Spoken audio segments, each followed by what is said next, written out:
Netcasts you love. From people you trust. This is Twit. Bandwidth for Dr. Kiki's Science Hour is provided by CacheFly at CACHEFLY.com.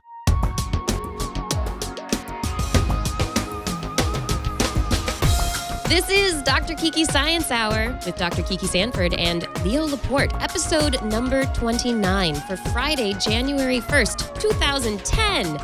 Tick-Tock, tick-tock. What's up with the atomic clock?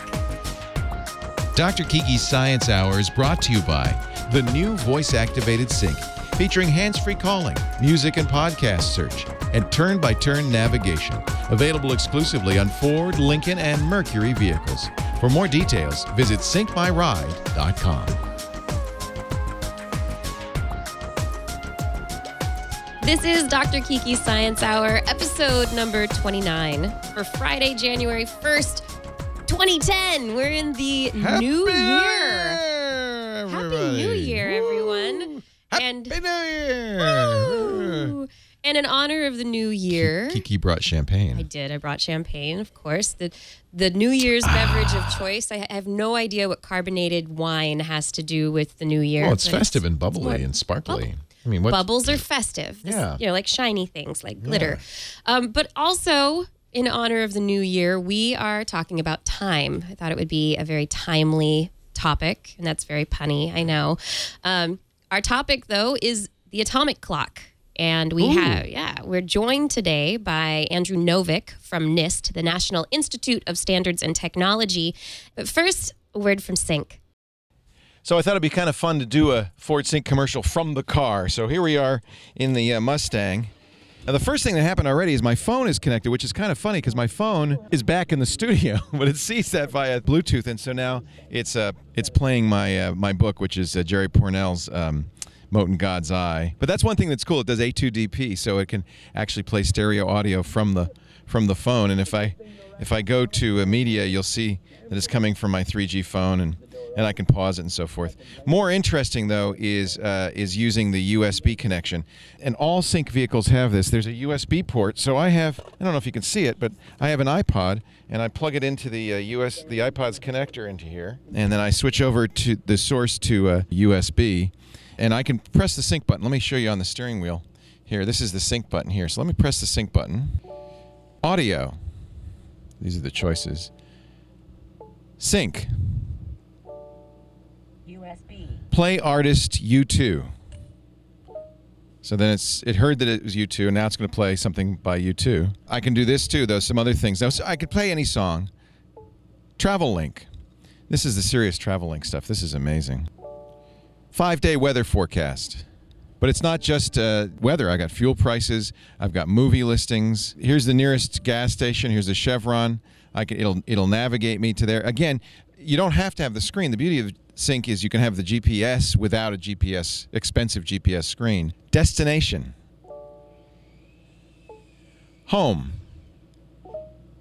And now it'll guide me home through the GPS. Now, with the Sync, again, if you don't have the screen, it'll just tell you the instructions. So you're really never even looking down at this. The whole time you're looking out, driving.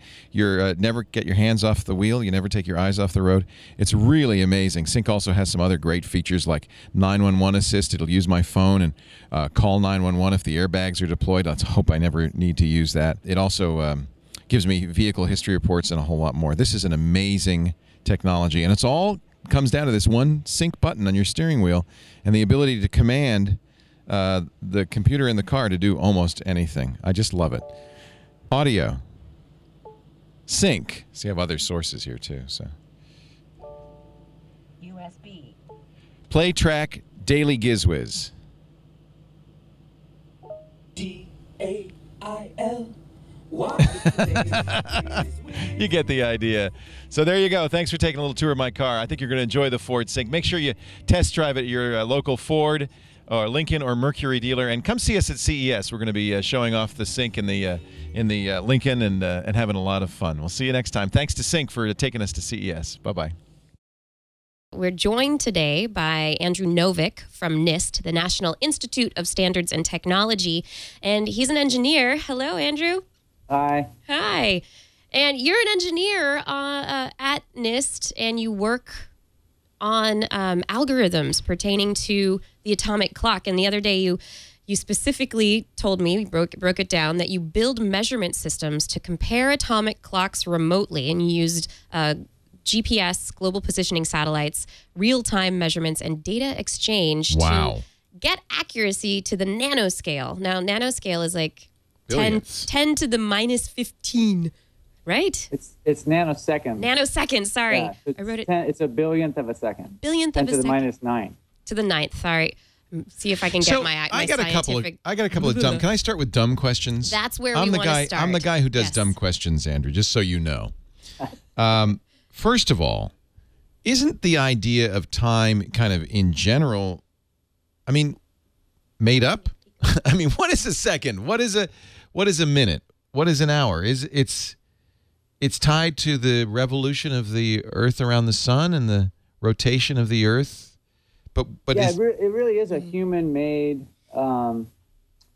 It's a human-made definition. So, in other words, if you wanted to have your own duration and call it something else, you could do that, and it would be, you could make it some arbitrary thing. And if you could get everyone to agree with it, then you would have your own time unit. But worse than that, I mean, how accurate is the rotation of the sun, of the Earth, or the revolution of the Earth around the sun and the rotation of the Earth per day? That's a really good question. That's a loaded question. We could talk about that for a long time. I'm sure it's less than a billionth of a second. Well, it varies actually throughout the year, and it changes over the course of years. But that's why we have leap seconds. Right. So do you want to just jump into leap seconds? I mean, why not? Let's just jump right in. Time first. Well, we know why we have leap years, because the calendar, we attempt to duplicate the rotation the year, of the revolution of the Earth around the sun. Orbit. But it's not exactly 365 days. It's 365 and like a quarter. So we have to add a day every 4 years. And even then, we have to add another day every 100 years, because that's not even quite right. I mean, it's really a kludge. It's a horrible kludge. Do you agree? Yeah, it would be hard without a long time of kind of retrospect to figure out like what would be the ideal calendar. Because if it doesn't really break down, with a certain number of days, it would be hard. Right. So when people from, hundreds of years ago were trying to make up a calendar, they had to keep slightly adjusting it so it would work. Yeah. But you don't have to. You only have to worry about the daily rotation, right? Time is tied to the daily rotation of the Earth, right? Well, not really. I mean, it is. The time of day is. That's where the leap seconds come in. So time was defined as breaking down the day into a certain number of defined units, which would be like hours, minutes, seconds. But when atomic clocks started to be used in the 60s, it turns out that the atomic clocks are much more stable than the rotation of the Earth. So we used to adjust the definition of the second to match the rotation of the Earth to try to get closer and closer. But because it varies all the time, they said, to heck with that, let's leave the definition based on the cesium second, and we'll just, every now and again, we'll actually add or subtract a second to keep the official coordinated universal time in step with where the Earth is in its rotation. So every so often we have to have a leap second. Somewhere in the world there is a golden meter, and I presume there's a golden foot somewhere in the world. Maybe at NIST, maybe you guys have I think it's in France, isn't it, the meter? Right, which could be a problem because of radioactive decay. It's they have to. Yeah, they got all sorts of problems, and they also have accretion of stuff. Right, so they have to kind of fudge the meter, fudge the foot. Right? Is the canonical second the measurement of how much cesium decays in a second? Is that what it is? It's not really decay. It's what it is. It's a natural occurring frequency. It's the resonant frequency of cesium. Yeah, so frequency is 1 over time. And so if you can have a very defined frequency, then if you divide that down by the frequency, you have time. So the resonant frequency of cesium, if you can make your own atomic clock and make a cesium transition change by hitting it with a certain frequency, then that would be the same frequency anywhere in the world. Right. So you would therefore, that's why atomic clocks are so great, because you have this naturally occurring frequency that you can get time from. It's actually better than a golden meter because it's not, or a kilogram, you know, because the gravitational field varies, but the time is always the same, at least on this planet. Yeah, Right. there is an issue though. So you mentioned the issue of variability in the Earth's orbit, and so variability in the way time, the amount of time in a year. There's also a certain amount of variability in how. Wouldn't there be a certain amount of variability in how these cesium atoms are affected by quantum fluctuations or by gamma rays or No, that's a good question. I mean, what's going to come in, and what could is there variation in fluctuation in this supposedly very accurate time-telling device? And this is what Andrew has to worry about. He's got to be accurate. Yeah, exactly. It's actually, you know, it's really interesting. The definition of the second comes from several different countries' realizations of their own definition of the second. In other words, we have like our best atomic clock, the NIST F1 fountain clock, cesium fountain. And so we're making measurements and getting what we're defining as a cesium second. And we actually make comparisons with countries all around the world who also do the same thing. And the Bureau of International Measurements in France, the BIPM, takes all of the data, and they actually publish the right answer after the fact as to how close everyone was. So, you know, it's actually an agreed upon kind of average. It's an average. It's an average. Wow, that's really interesting. Figures the French would be somehow involved in this. But they seem to really, they have it all tied up. And you mentioned the meter. I just wanted to correct you. So the definition of the meter now is not it's not a physical standard meter. You know, it used to be a platinum iridium rod in Paris, and we would have one in America. And there's, you know, various. But actually, the definition of the meter change is actually based on a wavelength of light. Much better. One of the reasons is because frequency and time is actually the SI units. The second is the SI unit with the most resolution, the least uncertainty. So actually, several of the other SI units are based on the second for that reason. You start with a second, and everything is derived from that? From there forward. Right. So something like the candela, you know, is a measurement of light. And so that's obviously comes from wavelengths. And so, therefore, frequency ties in. And so... so the meter is the distance traveled by light in free space in 1,299,792,468ths of a second, basically. Basically. In other words, it's how long, because the speed of light is roughly 300,000 meters per second. So it's that. It's how long light takes to travel a meter. It's all relative. Oh, man. You guys mentioned relativity before, so I don't know. Yeah. Well, does relativity affect you too? It does, but it's in a very, thanks to Einstein, it happens in a very calculatable way. So, you know, we can calculate that out of our data, much like the relativity in the GPS. Right. It's very well defined. It was really a great episode that Ray did in which he talked about how GPS has to make these adjustments for relativity, which is just fascinating.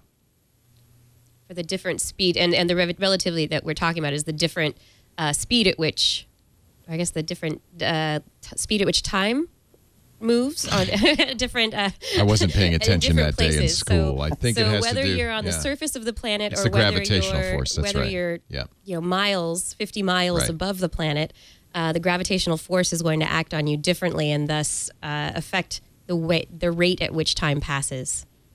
Right, and it's also, I mean, the satellites are moving.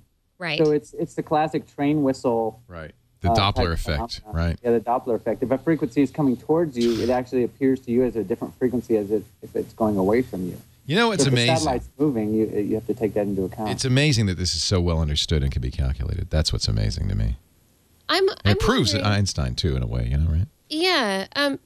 Andrew, do you have any insight into this search for ever greater accuracy. I was looking through some of the pages on the NIST website, and there's a historical walkthrough of how humans have measured time throughout history.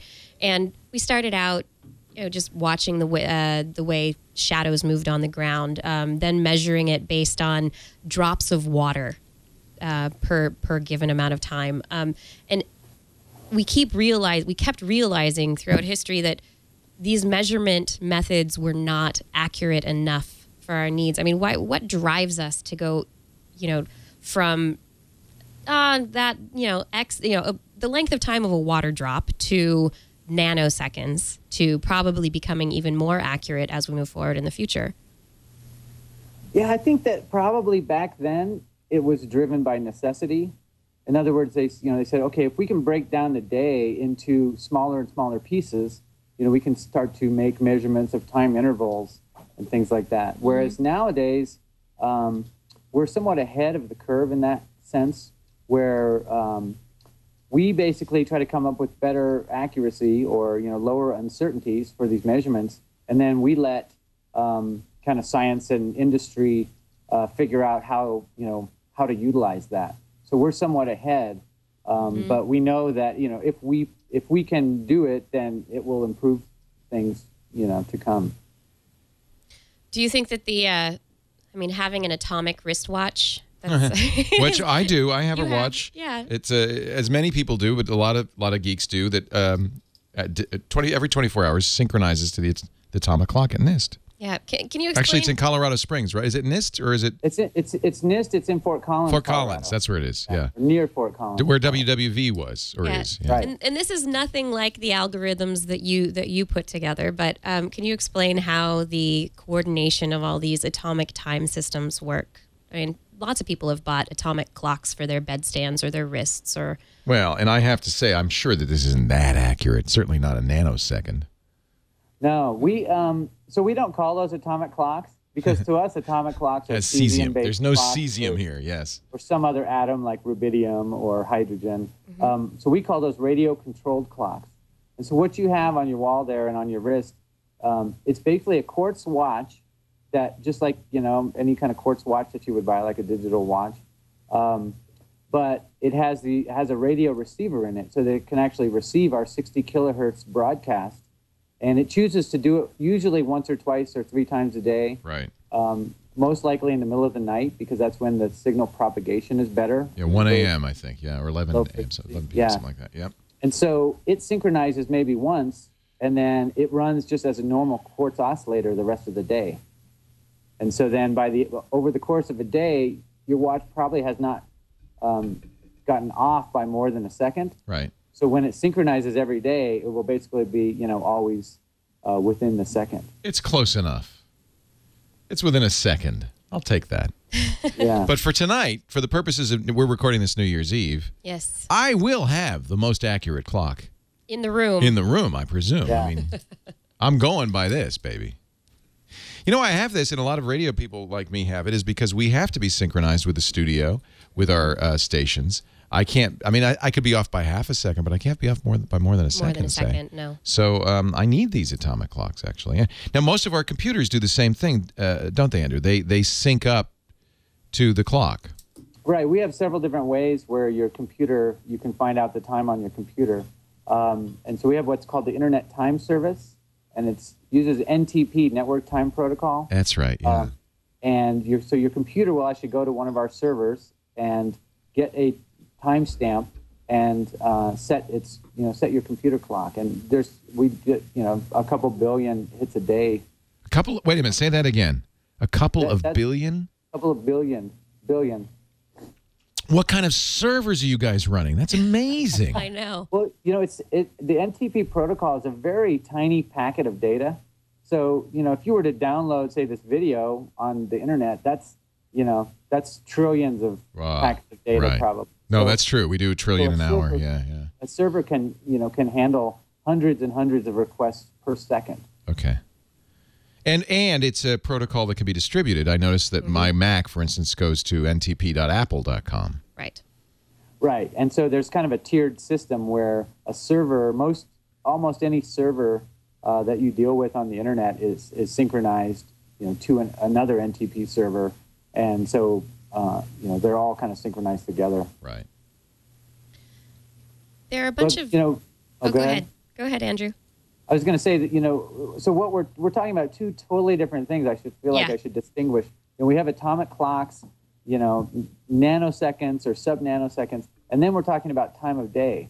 And those, even though that we deal with both of those, in our division, they're so much different things. Because time of day, we're talking about, you said it's good enough if you're within a second. Or like with NTP or, some way of syncing your computer clock, maybe it's within, several tens of milliseconds. Mm-hmm. So, the question comes up, why do I need to know nanoseconds? Who needs this accuracy and why? Yeah, and so it's not time of day. Like time of day, we have that solved. There's no problem. We can synchronize time of day. We can, you can have stopwatches that measure, Olympic events to hundredths or thousandths of a second. But for atomic clocks, we talked about GPS. The whole GPS constellation, how it works is basically it's based on atomic clocks on board the satellites. And so because you have these really accurate frequency sources on the satellites is how you can get such accurate positioning. Yeah, you actually have some interesting images that you sent me, and I forwarded those to Leo. Oh, okay. That means I have to go to work. If you can check your I will email those. So that we can get those get some images up. There's some really neat images that illustrate what you're talking about. I think from here we can probably go into talking about a little bit of how you measure, how you compare the two different atomic clocks. Like the cesium fountain, that one? There was a cesium fountain. Yeah. Tell me what you want, and I'll show you what you want. If you check your email for images, you sent me another forward. Link. Oh, another link. Okay. Yes. All right. Many links. Looking. It went into searching, his junk box. Searching. No. Everything Kiki sends me, here it is. Images for DKSH. I see them. Oh, that's cool. All right. Let me open these up. Save these. Yeah, Andrew, can you tell us a little bit more about comparing using the so you used GPS, the global positioning satellites, to help compare different clocks on different places in the world. Can you tell us a bit about how you put that together? Yeah. So we have a GPS receivers that can receive signals from depending on the receiver, say 8 satellites at a time. Mm-hmm. And so if you can see that many satellites, you can do really good positioning. But what we do is since we have a stationary position with our antennas just on the roof, so we're not trying to do positioning. So we're actually just getting timing data from all of those satellites. So we actually get a pulse from each satellite every second. Okay. And so we compare our local clock to every satellite that we can see every second, and we record the difference. So now there's some kind of a delay from when the satellite broadcasts it to us. But because the satellite broadcasts its position and we know our position, then we can calculate out that delay. And so we basically have, these comparisons, several pieces of data every second. And so say if you had a GPS receiver where you are and you were measuring the same satellites at the exact same time compared to whatever your best clock is, then we could exchange data. So I said, from satellite 29, I was 4 nanoseconds off, 10 seconds ago from that satellite. Right. And so you could say, well, I was 3 nanoseconds off from that satellite at that second. And so we could say, although there needs to be a lot of averaging, but we could say just, so that's a good graphic there. Here we go. Yeah, this is so that we have a GPS satellite S. We have two clocks. You're triangulating almost. Yeah, kind of. Yeah, you have a clock in Colorado Springs, and you have a clock in France, it looks like. And it's called common view. So common view means we're both looking at the same thing at the same time and comparing it to our local standard. Think of it this way. Here's a good analogy. So say you have a clock, like a bell tower in the center of town, and I say, okay, when you hear the bell ring, look at your watch and and write down what time it is. So you hear the bell ring and you say, okay, it's the lunchtime bell or whatever. So you write down it's 12:01 and 15 seconds. And I write down what time I measured on my clock when the bell rang, and it was 12:01 and 10 seconds. Right. So regardless of if the bell is right or wrong or how far off the bell is, we know that between me and you, we're 5 seconds different from each other. So that's called a common view measurement. So that's really purely relative. We don't know what the real time is. We just merely know our difference. Our difference. Right. Mm-hmm. And so when everyone around the world says, okay, this is what time we think it is, and we make all these comparisons and then do a big averaging algorithm, and it's really a weighted average. So the ones that are closest to the average get more weight, so it stays more stable. And so that's actually how we know, what time it is, and the definition of frequency is based on these kinds of common view measurements. But that's not helpful in like what time it really is, or is there? Does it even make sense to say what time it really is? I think it does. So we generate at NIST. We generate what we call UTC NIST, and so UTC stands for Coordinated Universal Time. Mm-hmm. Yeah. And so if you call our phone number, or you listen to WWV, and it says, at the tone, the time will be 14:25, Coordinated Universal Time. Hear the tick. Yeah, and that's been going on for I love that 80 years. Yeah. Used to call popcorn. Yeah, we don't call popcorn anymore. That's for sure. No, I always called WWV. I was a WWV guy. Oh, good. Yeah. So, popcorn was not that accurate, probably, huh? No, and that has been a problem where people will say, I have my local phone number, the time and temperature, and it's 5 seconds off from what you guys say. Right. Who is right? Right. We only have, we have our phone number. The sound you're about to hear is not the real time. It's a sample of the sounds you would hear if you called the NIST information number, which gives you the actual time. Yeah, they want to warn you this isn't the actual. WWD. I used to tune this in via shortwave. I just At the tone, 16 hours, 34 minutes, Coordinated Universal Time. I'm sorry, but I must be a nerd because I love that. There's something about that I just love. Yeah, I mean, there is a little bit of a pop culture, surrounding, the listening to of, the time, and actually those tones are actually standard frequencies. Oh, are they? So a machine could listen to that and understand it as well. Yeah, and you could actually calibrate like a tuning fork. Are there time nerds? Oh yeah, there's definitely time nerds. There's actually a website and kind of a message board dedicated to it called Time Nuts. Time Nuts. I love it. I'm kind of a time nut, I think. Yeah, and these guys, I mean, a lot of these people are very serious. They have atomic clocks in their house, not radio-controlled clocks, but actually cesium clocks. What? Wait a minute. Can you? I know. Recently there was. Oh, there you're on Time Nuts. There it is. LeapSecond.com. So you're telling me that people are allowed to have their own cesium clock? Are people buying these somewhere or building them themselves? Yeah, they're actually commercially available. I want one. Because, I mean, a lot of laboratories will use them. So somebody like, NASA or JPL or, any kind of technology company, probably in manufacturing, might need to have an accurate frequency. So we're not talking about the time of day. Atomic clock that you buy off the shelf is going to give you a very, very, very accurate frequency. Mm-hmm. And you can use that actually to calibrate local equipment in a laboratory or a manufacturing facility. So they're commercially available. You could probably get one for about $40,000. Okay, never mind. I don't want one. Okay, but how about this? You can buy a rubidium atomic clock for maybe $2,000. Okay, I want that. Okay. So what is rubidium? So now rubidium is just another element. It's if you look at the periodic table, it's they're both on the left side of the periodic table, the alkali metals, and it's not as quite a high resonant frequency of cesium, and it's different. The way that you generate the state change of the atom is different. It's more in the optical kind of range. Well, it makes sense. You don't have to have cesium. If you knew exactly what something was in relation to a cesium, that would work, right? But having a different resonant frequency, wouldn't that, or a longer wavelength, wouldn't that make it, would it be a little bit less accurate in measurement or than the cesium? Well, yeah, when we say, it's hard to say, when you say accuracy versus stability and things, those kinds of terminology kind of come into play. But rubidium is accurate to 1 in 10 to the 12th seconds. It can be. That's I'll take one of the more expensive ones. That's not your $2,000. That's not my $2,000 rubidium. Yeah. I want a rubidium watch. Does anybody make a rubidium watch?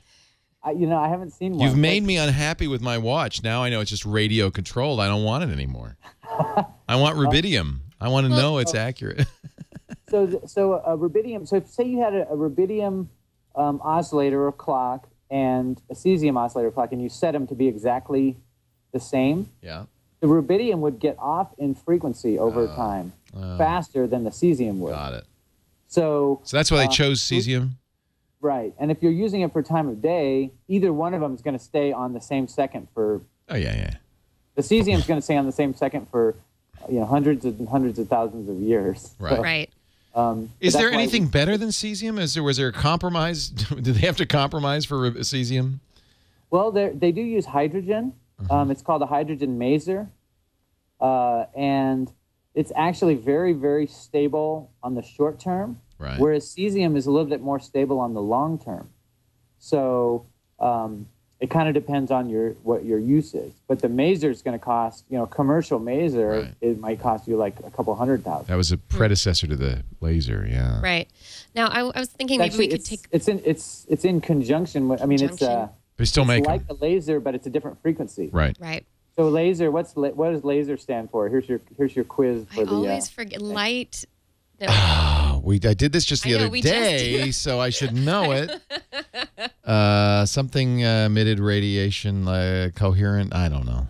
It's light amplification. Through stimulated emission of radiation. Stimulated emission radiation, and maser is microwave. Microwave, right? So a laser is actually in the optical frequency range, and a maser is in the microwave frequency. So gigahertz. Mm-hmm. I just looked, and there's no rubidium clocks on Amazon.com, unfortunately. Sorry, Leo. So here's kind of an interesting thing. So how we actually have the time of day, we have our NIST F1 cesium fountain clock, and that's our primary standard. Can you bring up a picture of the fountain? Yeah. You wouldn't want to have just one clock or oscillator be your standard, right? Because say something happened to it or whatever. Mm-hmm. So we actually have several commercial atomic clocks, cesium and hydrogen masers, and they're all averaged together. It's called an ensemble.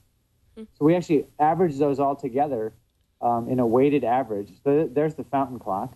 What is a fountain? Is it a cascade somehow of cesium? What is? I don't understand what they do is basically, or what we do, I should say, what anyone does who has a fountain. This happens to be your particular fountain. Yeah, because I don't work on the fountain, but what we do is we actually make a ball. We trap a ball of cesium atoms with in a laser, in a field of lasers, and we do laser cooling. So, which was one of the things that was a Nobel Prize in physics several years ago, laser cooling. And we actually cool down these atoms so that we can actually hold them, in a field. Yeah, so if you see like in that blue ball in the center of all the lasers. Mm-hmm. That's a cesium ball. Right, so it's a ball of several, hundreds and thousands of cesium atoms. Held in kind of suspension by these lasers. By the lasers. Right, and that was a big kind of groundbreaking thing that was developed as a way to kind of suspend atoms in air.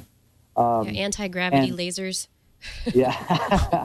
So what it does then, it actually gives the atoms a little bit of a momentum in the upward direction, and so it kind of tosses them straight up in the air, and they go through that kind of cylindrical donut-shaped thing, and then they fall back down, back through that same field. And then they're hit by a laser. And so what we do is in that donut, I'll call it, because it sounds delicious. You mean the microwave cavity? Yeah, the microwave cavity. We actually hit the atoms with a microwave frequency that we believe to be the exact frequency that will make the atoms change state. That's that 9.192631770 gigahertz frequency. Wow. And so that, by definition, if we produce that frequency that makes a cesium atom change, that's the frequency that we have. And so what we do is we lock on our frequency to, the microwave cavity to produce a frequency that makes the most atoms change state. And if we're locked on to the most atom transitions, then by definition, that's the frequency that we have. That's interesting. And again, you're averaging, really. I mean, you're still not. Yeah, it really is an average. It's still averaging, but you are defining, and by the that's the definition. So it's okay. Yeah, you're defining what that frequency is going to be in effect. Right. Yeah. And so we say, okay, well, if we've maximized our peak of the transitions of atoms, that's the frequency we have, and you can divide that down, to any frequency to 5 megahertz or 1 hertz if you want to have an actual clock that ticks at 1 second. Once per second. But that what doesn't. a fun job work, you have. But that doesn't work for the atomic clock. I mean the. This the is frequency not. Isn't that what we're doing? No, but the frequency that you've chosen. I mean, is that the average frequency? The 9.19. It's close to 1 second, but not exactly. Right? Well, no, that is 1 second by definition. By definition, a second is really okay. I get it.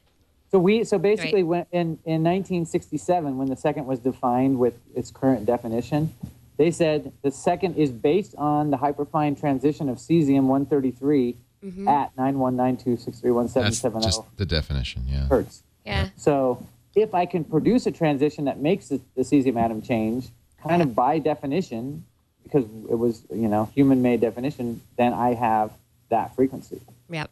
So it's kind of circular in a way. It is. It's interesting. We say it is because it's like the caterpillar on the mushroom. A word is what I say it is. The time is what we say it is. What got you interested in working on time and the how do you the get atomic to be clock? this? Yeah, how did you get to doing your job? Yeah, it's kind of more proximity based, I would say. I went to school at the University of Colorado in Boulder. And just through, having a work-study grant, and I was looking for a work-study job in electrical engineering. And so I found, this job opportunity at NIST. And so I worked there all through college and, just stayed there. I'm still there. So just kind of learned about it, on the job. And your degree is in engineering, mechanical engineering? Yeah, electrical engineering. Electrical engineering, okay. Yeah, and it's mostly physicists, like the people who actually, design and build the atomic clocks are mostly physicists, PhD physicists. Yeah.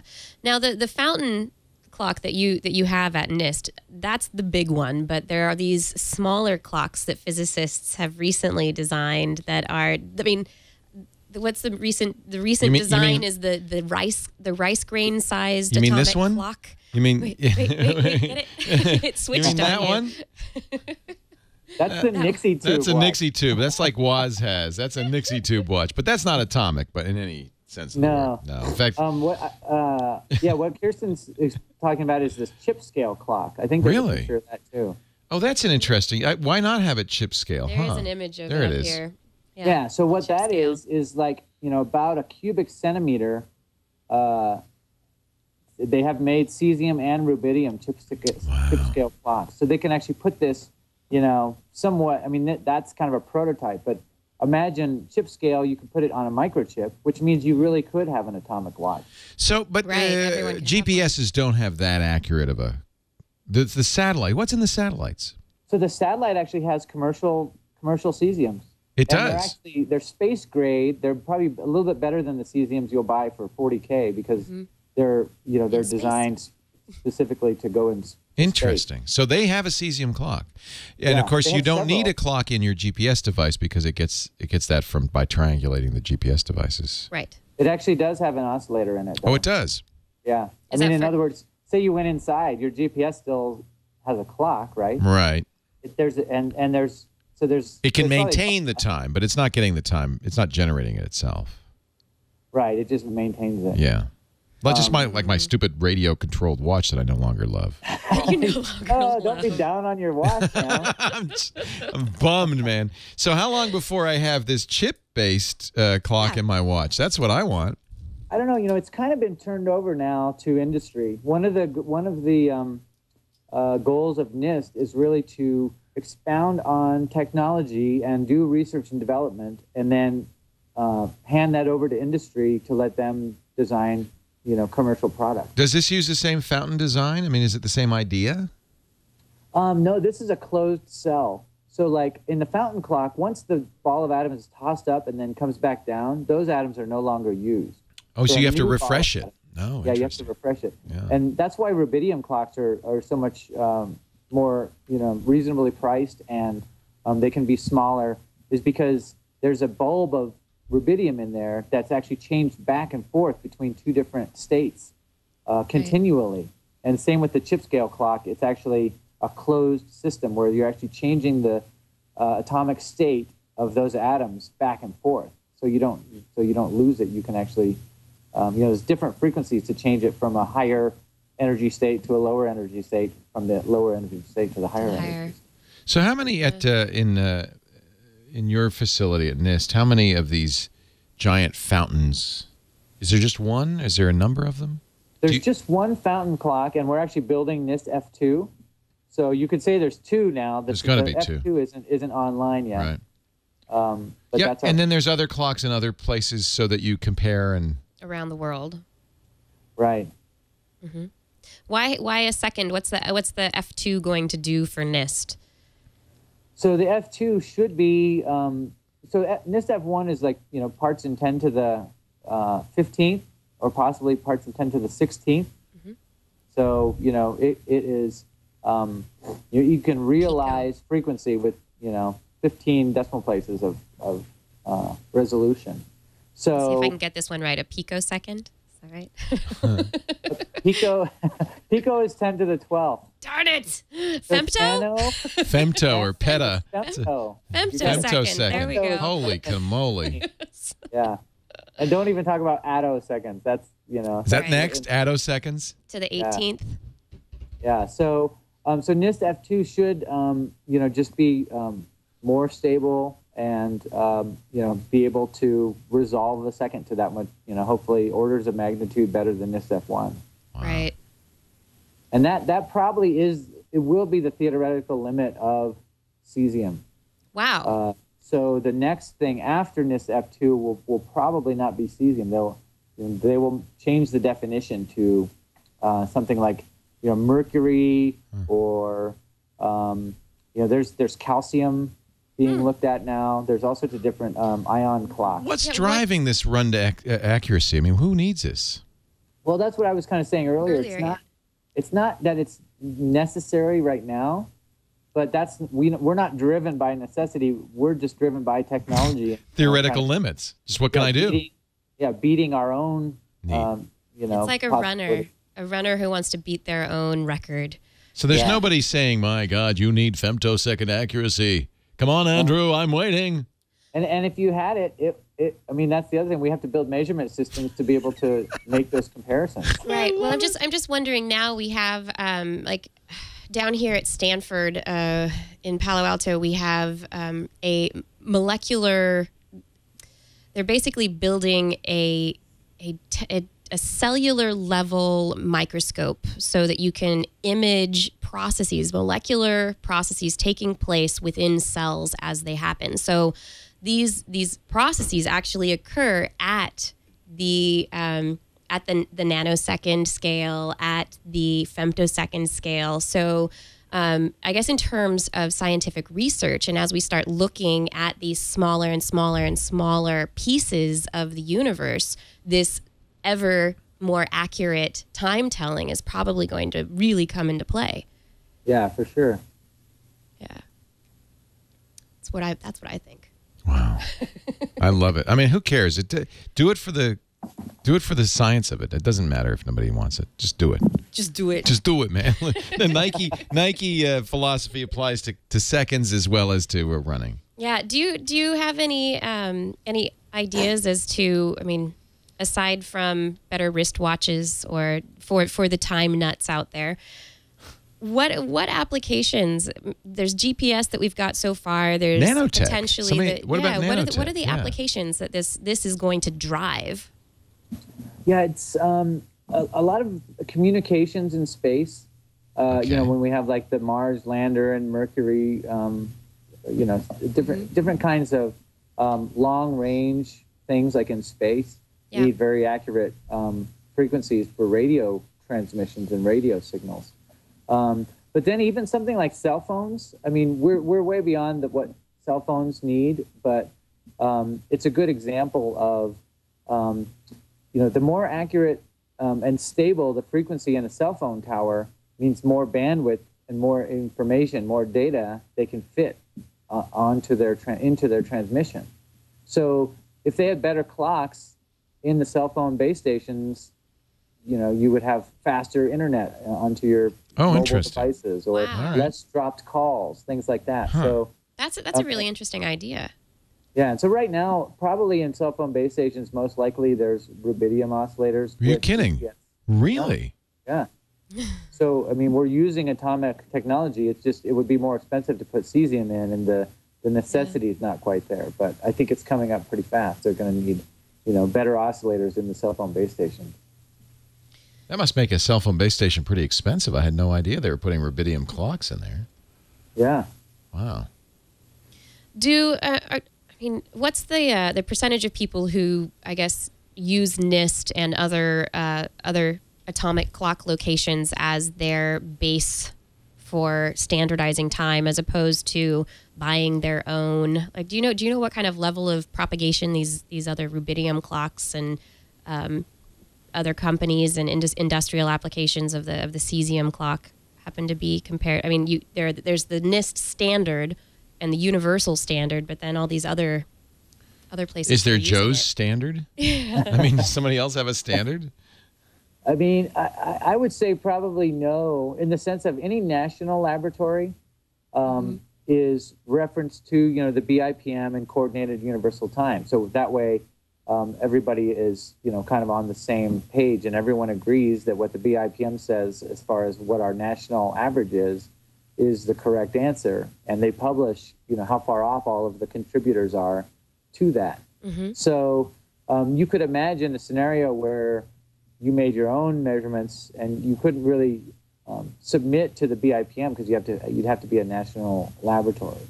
But you could, broadcast it throughout your neighborhood if you want. Leo's clock. Leo's local time. The time is now 3:43. People would get so confused. Leo's clock. Yeah, so I would say probably the level of accuracy is really very linear with the number of users. In other words, people who need to know it to the second, is in the millions, whereas people who need to know, say, a nanosecond is a lot less. I need to know the second, though. I mean, that's not an unusual or unreasonable need. I mean, if I'm in radio, I need to be synchronized within the second. Absolutely. Yeah, definitely. Yeah. And if you think about like time codes and video and television. Time codes. That's right. Those need to be, those are sub-second for sure. Absolutely. They're milliseconds. Absolutely. Yeah. Wow. Now, let's talk about leap seconds, because here we are doing this show on New Year's Eve. Is it a very... Andrew, is this a busy time for you? Well, this year we happen to not be having a leap second. You don't have to go in on New Year's Eve and monitor the clock or anything. No, I mean everything's kind it's all of automatic. Yeah. Although when there is a leap second, we're usually there just to make sure that everything happens correctly. Because what happens is, so at midnight UTC, which would be 5 p.m. here. Or 4 p.m. there in California, there's actually an extra second. So at 11:59 p.m. Coordinated Universal Time, it would go like 58 seconds, 59 seconds, and then 60 seconds, and then 0 seconds. So it's kind of like you add an extra second in there, much like a leap day. There's an extra day. Right. There's an extra second, and that kind of lets the Earth catch up to what time we say it is. So that way we're synchronizing, with the Earth's rotation. I love, there's a science fiction novel I'm reading right now, Kim Stanley Robinson's Red Mars, and Mars is slightly different time from ours. So they have a 40-minute a day. Every day they have a 40-minute time slip they call it, where the clocks just stop. And I just love the idea of because this. they keep it on a 24-hour day, but it's the day itself on Mars is longer. Is 40 minutes longer. So they have to do this time slip. That's exactly the same kind of thing. It's stopping one to keep coordinated with the other one. Yeah. So maybe it has only ever happened at the end of December or the end of June, just kind of as a convention. Why would you do it in June? Well, it just depends on how far the Earth has gotten off. Oh. I mean, if the Earth is really, I mean, it's cyclical. So. But is it predictable, or is it unpredictable? It's fairly unpredictable. I mean, it has to do with tide. So you would declare a second. You would declare a leap second at random intervals. Yeah, there's actually a bureau called the IERS, International Earth Rotation Service, and they do long-ranging laser experiments in space to see where exactly the Earth is in its rotation. And so they're the ones who kind of tell us, like, hey, the Earth is another 1/10 of a second off from the time. Because that's really getting back to the question I asked originally, which is there an absolute time? Yeah. And there isn't. I mean, there really is, but nobody wants to observe it. It's human defined, so it's right. We just all agree that what we say is that time is that time. And we want to keep it kind of in sync with nature. We don't want to make it get out of sync with nature.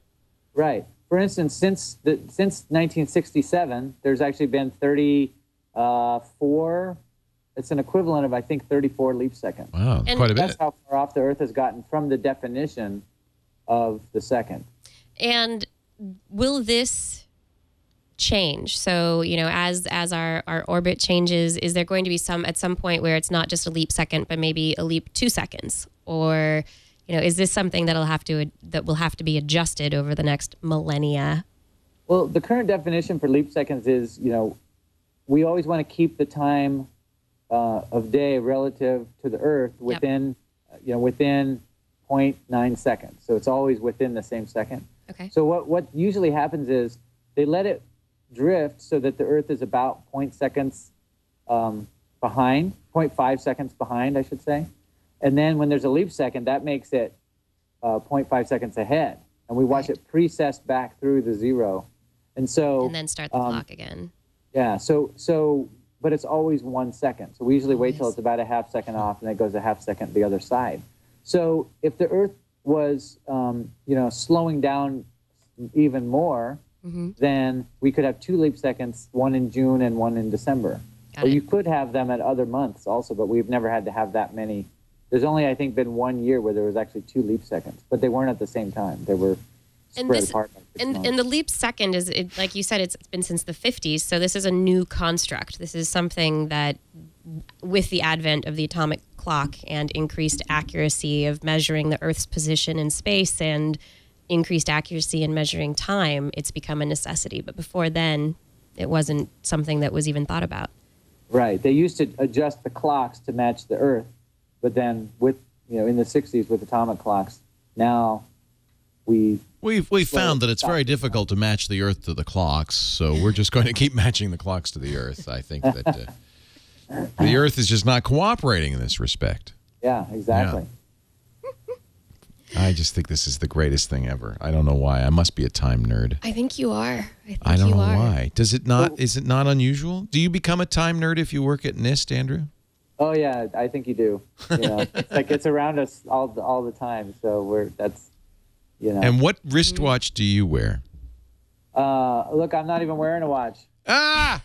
Nobody wears watches anymore. Watches are retro. He's been irradiated enough. Do you not wear a watch? He's internalized the cesium fountain.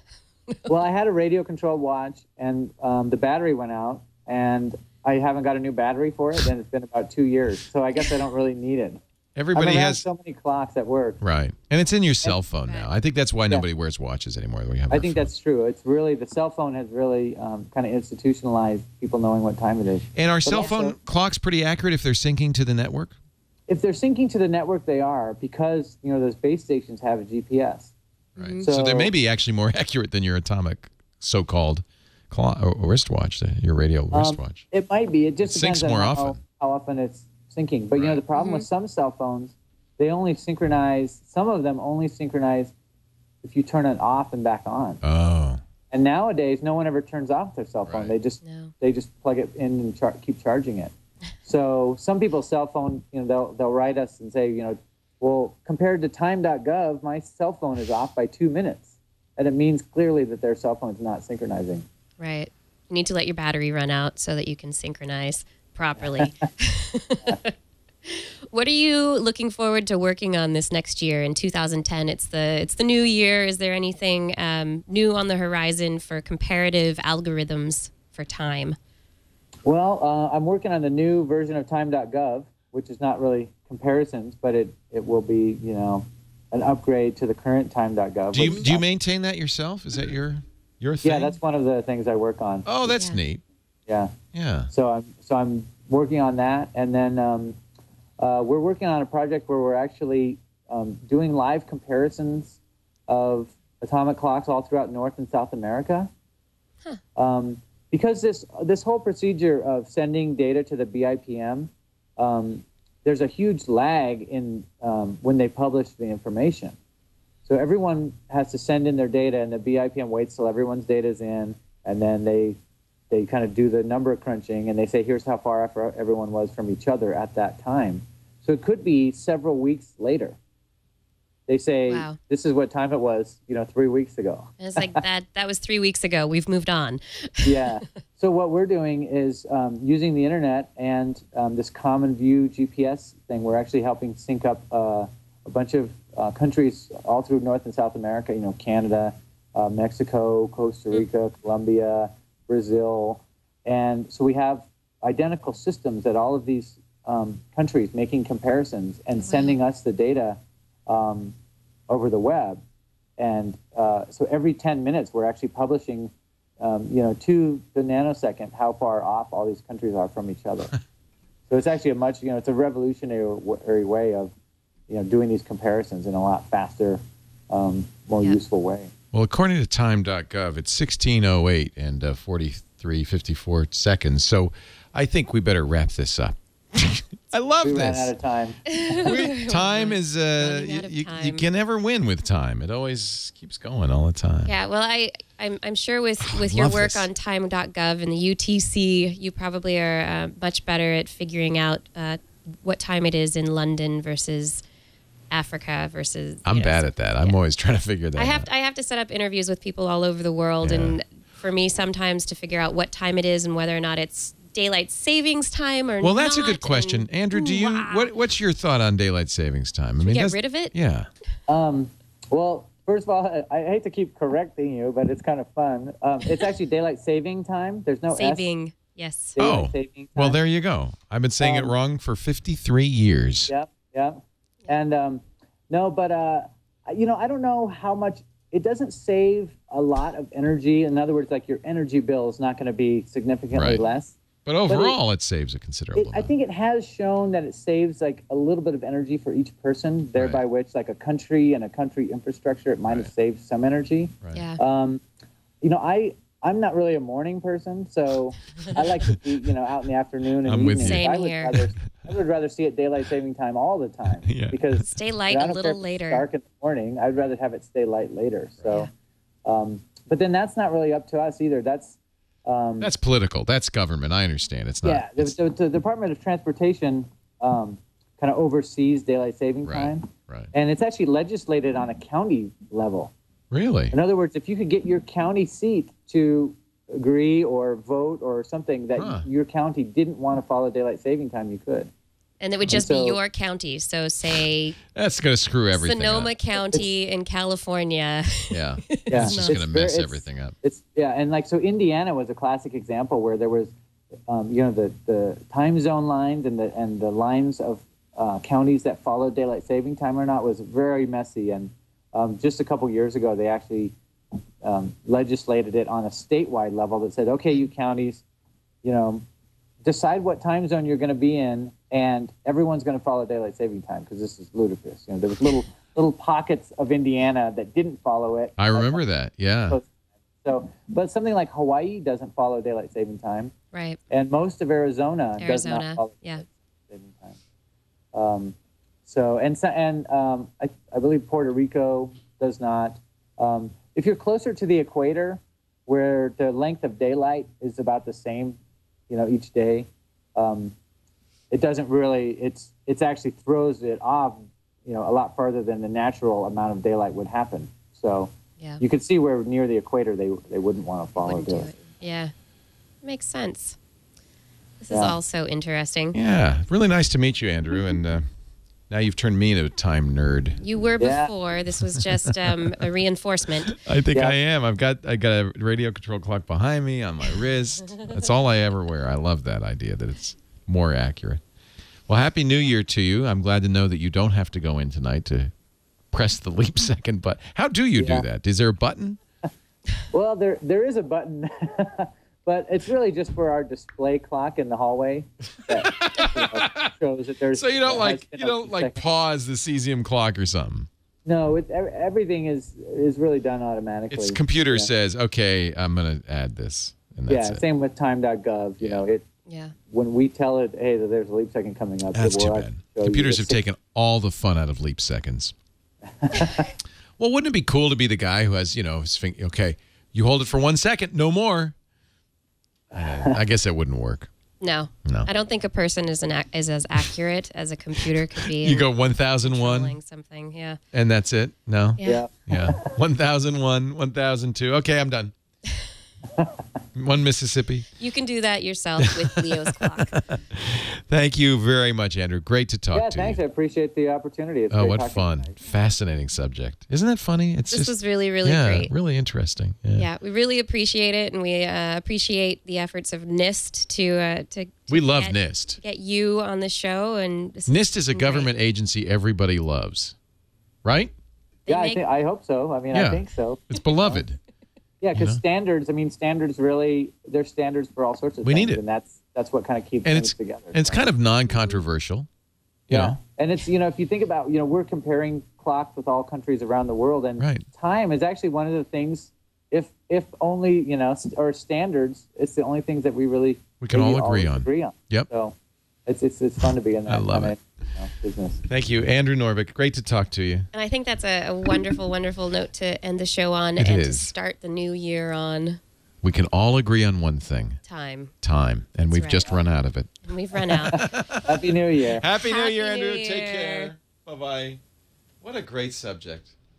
I love That's that. great. The champagne might have helped me like it a little more than I would have normally, but I think that's wonderful. And if you think was. about it, we're all time nerds now because all of our devices are syncing up. But nobody. My cell phone is syncing up. When's the last time somebody said, "Oh, I'm sorry, I missed the meeting. My alarm was off or my clock was slow"? You can't say that anymore. You don't get away with that anymore. It was just your fault for hitting the snooze button. Yeah. You don't get to say my wristwatch is 10 minutes slow. You can't say No, that. I love the idea that he brought up, though, that that the cesium clock is reaching the peak of its accuracy, and that they're going to be moving on to different atomic substances, to different elements to be able to create the new clock, the next level in accuracy, to be able to get it ever smaller chunks of time. So we're at nanos now, but we're going to femtos. Or is it picos next? Nanos then picos? Nano, pico, femto, atto. Atto. Yeah. If you get to attoseconds, you're living in the future. Yeah. It won't be in my lifetime. So if you want more information on the atomic clock and time, you can go to tf.nist.gov. Or if you just want to check the time, you can go to time.gov, and you can look at what time it is in different parts of the country, and you can thank Andrew for taking care of that wonderful application. Great? Yeah, the web app for that. I'm Dr. Kiki, and this has been Dr. Kiki's Science Hour, and next week we are taking a break. We are going to CES. Kiki and I are going to be very busy. Yeah, it's not going to be a break, really. No. It's a show it's a break from our Thursday schedule. Right.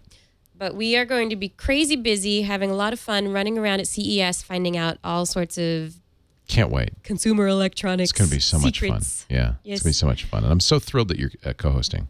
That's really great. Yeah, that's really great. It's going to be super fun. So I'm really going to try to keep an eye out for the science-y tech news, the science angle on the electronics that are coming out, like finding, I don't know, cool robotics things, the next best thing in goggles. This is important to you. It's very important to me. I really want a good pair of sciencey, techie goggles. That's what I'm looking for. Yeah, and so in 2 weeks we'll be back, and we're all taking drugs. All right. Yeah. I don't know what drug it is, but I'll take it. You already got me with the champagne. That's right. This week it's champagne for New Year's. What are we talking? What are we talking here? Genetic drugs? No. Psychoactive drugs. We're going. I'm bringing in a neuropsychopharmacologist.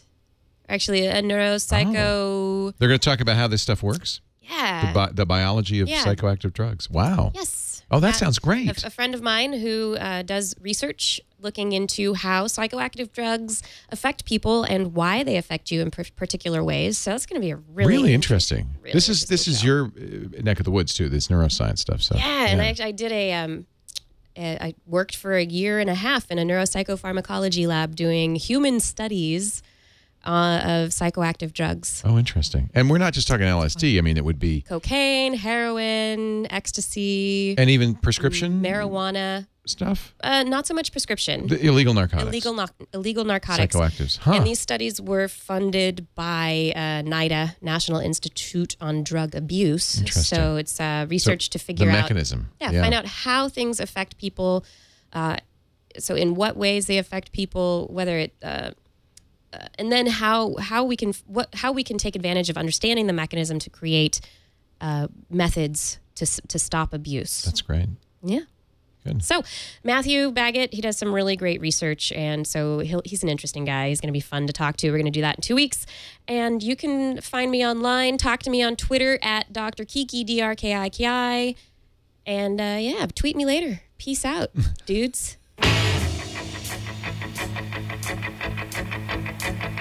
It's astounding. Time is fleeting. Madness takes its toll. But listen closely. Not for very much longer. I've got to keep control.